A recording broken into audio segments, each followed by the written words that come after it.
دو جماعتوں کو بلایا جائے گا، ان میں سے دو بندوں کو چنا جائے گا اور دونوں بندوں کو اٹھا کر کے حضور پاک صلی اللہ علیہ وسلم کے سامنے اور خدائے وحدہ لا شریک کے سامنے ایک طرف خدا ہوگا دوسری طرف مصطفیٰ ہوں گے۔ بولیے سبحان اللہ۔ اس وقت ان دونوں صابر اور شاکر کو جمع کر کے بولا جائے گا کہ تو نے میرے رزق پر شکر کیا، نعمت پر شکر کیا، عظمت پر شکر کیا، دیے ہوئے پر شکر کیا، کیا تم کو اس کا بدلہ چاہیے؟ آئے گا ہاں یا رسول، ہاں پروردگار مجھ کو آج چاہیے۔ مصطفیٰ کی نگاہ رحمت ہوگی، شاکر کی جماعت سے ایک بندہ نکل کر کے بارگاہ خداوندی میں کہے گا کہ آج مجھ کو میرا بدلہ دیا جائے۔ اللہ رب العزت فرشتوں سے کہے گا کہ چلو اس کا بدلہ دے دیا جائے۔ اتنا ہوگا کہ اس کے نامہ اعمال میں ہر شکر کا بدلہ، ہر نعمت کی اظہار کا بدلہ پیش کر دیا جائے گا۔ جو صابر ہوگا وہ دیکھ کر کھڑا رہا اور کھڑے کھڑے وہ سوچ رہا ہوگا کہ میری قسمت میں، میرے مقدر میں، میرے نامہ اعمال میں کیا نکلے گا۔ کیونکہ آپ کے پاس کوئی رجسٹر نہیں ہوگا، آپ کے پاس کوئی رتبہ نہیں ہوگا، آپ کے پاس کوئی پرچہ بھی نہیں ہوگا۔ قیامت کے میدان قیامت کا میدان ایسا ہوگا جس جگہ پر آپ کی زبان پر مہر لگا دی جائے گی۔ سورہ یاسین میں رب فرماتا ہے کہ تمہارے دلوں پر مہر، تمہاری زبان پر مہر مار دی جائے گی۔ آج تم کچھ نہیں بولو گے، پوری زندگی بولتے چلے آئے ہو۔ کس کے ساتھ آپ نے کیا کیا ہے؟ حساب آج ہوگا۔ کس کا تم نے دبایا ہے؟ حساب آج ہوگا۔ کس کا تم نے کھایا ہے؟ حساب آج ہوگا۔ اب وہاں پر تمہیں صرف جزا اور سزا کی بات سنائی جائے گی۔ رب کہے گا اے صابر کی جماعت سے نکل کر آنے والے، صبر کرنے والے، یہ تو بتا دے جتنا اس کو ملا ہے کیا تم کو بھی اتنا ملنا چاہیے؟ تجھے بھی اس طرح ملنا چاہیے؟ وہ کہے گا ہاں رب، ہم کو بھی ملنا چاہیے، جس طریقے سے اس کو ملا ہے ہم کو بھی ملنا چاہیے۔ رب فرمائے گا نہیں، ہم نے تم کو بلایا اور تمہاری زندگی کو دیکھا، تمہارے نامہ اعمال کو دیکھا تو میں نے یہ پایا کہ اس نے تو صرف شکر کیا تھا، تم نے شکر کے ساتھ صبر بھی کیا ہے، صبر کے ساتھ شکر بھی کیا ہے، لہذا آج تم کو اتنا ہی نہیں، جتنا اس کو ملا ہے اس سے دو گنا تم کو زیادہ ملے گا۔ یعنی رب کائنات نے ایک ذہن دے دیا کہ صبر کرنے والے کو صرف ایک جزا ملے گی اور صبر کے ساتھ شکر کرنے والے کو دوسری جزا ملے گی۔ اس لیے ہم اہل سنت و جماعت کے تمام لوگ جب ایسا موقع آتا ہے تو ہم سب سے پہلے نبی کے ذکر کی محفل سے جاتے ہیں۔ اب یہ محفل کیسی ہوتی ہے؟ ہر کسی کا ہوتا ہے، تذکرہ مصطفیٰ کا ہوتا ہے، زمین کسی کی ہوتی ہے، ذکر مصطفیٰ کا ہوتا ہے، خاندان کسی کا ہوتا ہے، ذکر مصطفیٰ کا ہوتا ہے، نبی کسی کی ہوتی ہے، ذکر مصطفیٰ کا ہوتا ہے، لوگ مہینے ہوتے ہیں، ذکر مصطفیٰ کا ہوتا ہے۔ یہاں تک کہ آپ نے دیکھا ہوگا چاند کی چاندنی خدا کی ذکر مصطفیٰ کا، سورج کی روشنی خدا کی ذکر مصطفیٰ کا، گھر ہے بندوں کا ذکر ہے مصطفیٰ کا۔ ایک پروردگار پوری زندگی میں نے کھایا تمہارا، پیا تمہارا، پہنا تمہارا، زمین تیری، چلنا میرا، آسمان تیرا، شامیانہ میرا، سورج تیرا، روشنی میری، چاند تیرا، چاندنی میری، ہوا تیری اور فجر میرا۔ ایک پروردگار ساری زندگی میں نے تمہارا کھایا لیکن تمہارے محبوب کا گایا۔ کیا ایسا کوئی جملہ تو نہیں یہ چیز ہو جائے، کوئی ایسی بات تو نہیں کہ خطا ہو جائے، کوئی ایسا گناہ تو نہیں کہ تیری بارگاہ میں پکڑ ہو جائے؟ رب کہتا ہے ارے بندے خدا میرا بندہ، تو جانتا ہے کہ جو کچھ بھی میں نے تجھے دیا ہے مصطفیٰ کے صدقے میں دیا ہے، جو کچھ بھی میں نے تجھے عطا کیا ہے وہ مصطفیٰ کے صدقے میں عطا کیا ہے۔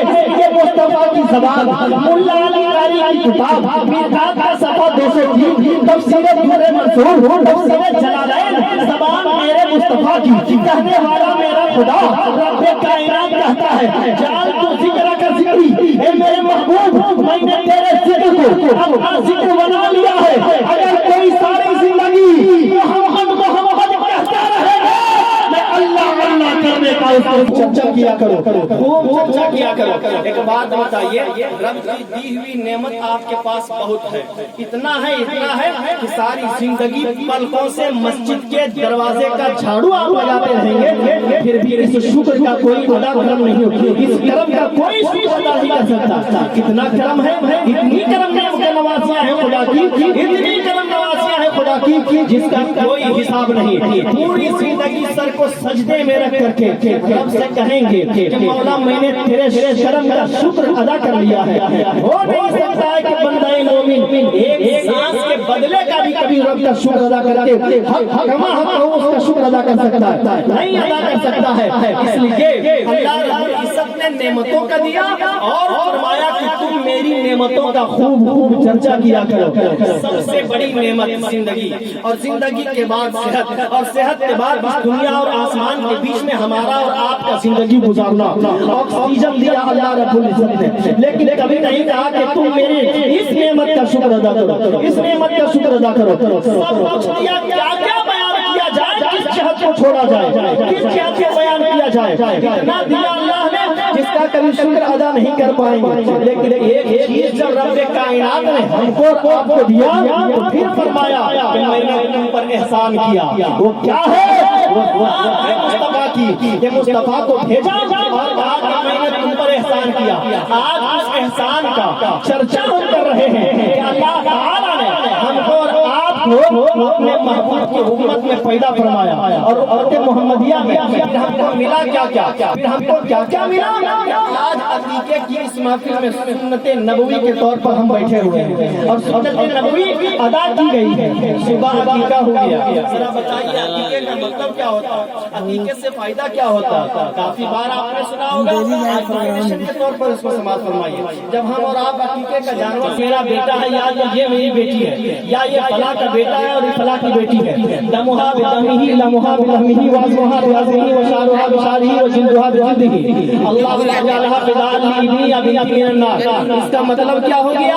اس کا مطلب یہ ہو گیا کہ رب کی بارگاہ میں جانور سامنے رکھ کر کے ایک بندہ دعا کرتا ہے، ہمارے رب یہ خوب جان رہا کہ یہ سامنے رکھا ہوا جانور، اس جانور کا بال میرے بیٹے یا بیٹی کا بال، اس جانور کا خون میری بیٹی یا بیٹے کا خون، اس جانور کی ہڈی میرے بیٹے یا بیٹے کی ہڈی، اس جانور کا گوشت میری بیٹی یا بیٹے کی اکٹھا گوشت۔ یعنی مولا اس جانور کو اپنی بیٹے کے بدلے میں یا اپنی بیٹی کے بدلے میں نے تمہاری بارگاہ میں رہن کر دیا۔ اور نبی فرماتے ہیں کہ جس بچے کا عقیقہ اس کے ماں باپ نے کر دیا، عقیقہ کی برکت یہ ہے، عقیقہ کی عظمت یہ ہے کہ عقیقہ دنیاوی اور آفاقی تمام بلاؤں سے اس بچے کو بچا لیتا ہے، تمام بلاؤں سے بچا لیتا ہے۔ اور یہ کہتا ہے کہ اس کے بدلے میں مولا اگر جلانا ہو جہنم کی آگ میں تو مولا بندہ تیرا ہوں، اسی لیے تجھی سے مانگتا ہوں۔ کس سے مانگوں، کس سے الگزار ہو جاؤں؟ پروردگار یہ میرا بیٹا یا بیٹی، اس جانور کو میں نے رہن کے طور پر تمہیں دے دیا ہے، جہنم میں اگر جلانے کی باری آئی تو اس جانور کے خون کو جلا دینا، میرے بیٹے کو بخش دینا، میری بیٹی کو بخش دینا۔ رب فرماتا ہے کہ جو مجھ سے التجائے کرتا ہے بڑا محبوب ہو جاتا ہے وہ میرا بندہ، بڑا محبوب ہو جاتا ہے وہ میرا بندہ۔ آپ کو ایک واقعہ بتا دیتے ہیں کہ کتنا محبوب ہوتا ہے وہ بندہ جو رب سے مانگتا ہے، اتنا محبوب ہوتا ہے۔ ایک آدمی تھا اور جب اس کو بادشاہت کا تخت نصیب ہو گیا، تخت بادشاہت پر اس نے جب اپنے قدم کو رکھا، وہ پوری آب و تاب کے ساتھ اپنے پورے معاشرے پر حکومت کرتا تھا، اور حکومت کا خمار بھی ایسا تھا کہ اس خمار کی وجہ سے کبھی کسی کے اوپر حق تلفی یا ناانصافی کا فیصلہ اس نے کبھی نہیں لیا۔ ایسا بادشاہ بنا کہ جب بھی کبھی اس کے اوپر کوئی مصیبت آتی تو رب کائنات کی بارگاہ میں وہ الگزار ہو جاتا، جو بھی مانگنا ہوتا رب کی بارگاہ سے وہ مانگتا۔ ایک دن ہوا کیا کہ اچانک وہ سیر کو نکلا اور سفر میں نکلنے کے بعد جنگل کی طرف گیا، جنگل میں شکار کرتے کرتے کرتے کرتے راستہ بھٹک گیا، راستہ بھٹکا 2 دن ہو گئے، 2 دن ہو گئے، نہ اس کے ساتھی ملے بادشاہ کے، نہ بادشاہ کو راستہ جنگل سے نکلنے کے لیے کوئی راستہ ملا۔ جب کوئی راستہ نہیں ملا بادشاہ سوچنے لگا مولا اب جاؤں تو جاؤں کہاں، کوئی راستہ بھیج، کوئی راستہ تو دکھا دے۔ 2 دنوں سے بھٹک رہا ہوں، جدھر جاتا ہوں جنگل کا کنارہ نظر نہیں آتا، دائیں جاتا ہوں تو جنگل، بائیں جاتا ہوں تو جنگل،